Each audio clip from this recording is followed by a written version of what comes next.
Voici la traduction en français. C'était le châtiment le plus terrifiant qui soit. Un supplice que vous n'avez probablement jamais vu auparavant. Ils enduisirent Tuck la main de l'homme d'huile, puis la firent passer à travers un petit trou.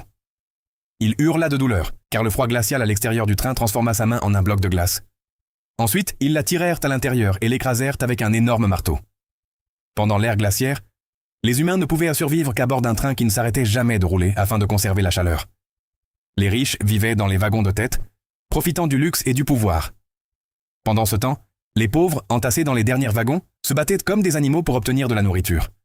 Leur repas était une étrange substance ressemblant à du caoutchouc. Mais parmi eux se trouvait un chef secret nommé Steve.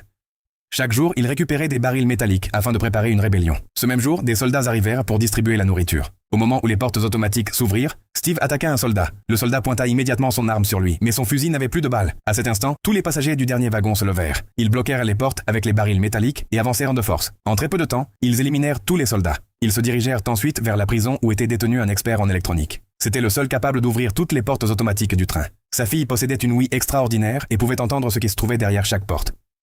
L'expert commença à ouvrir les portes et ils avancèrent vers les wagons suivants. Pour la première fois depuis 17 ans, ils quittèrent leur monde. En progressant, ils arrivèrent dans une usine de fabrication de nourriture. En montant sur une machine, Steve découvrit avec horreur que leur nourriture était en réalité fabriquée à partir de cafards. Mais les autres continuaient à la manger, totalement inconscients de la vérité. Steve redescendit discrètement. Il ne dit rien et fit simplement signe à l'expert de continuer à avancer. À ce moment-là, la jeune fille entendit des bruits étranges. Dès que la porte s'ouvrit, des dizaines d'hommes puissants apparurent devant eux, une hache à la main. Sur l'ordre d'une femme, ils enfilèrent des lunettes de vision nocturne. Les habitants du dernier wagon n'eurent même pas le temps de réagir lorsque le train entra soudainement dans un tunnel.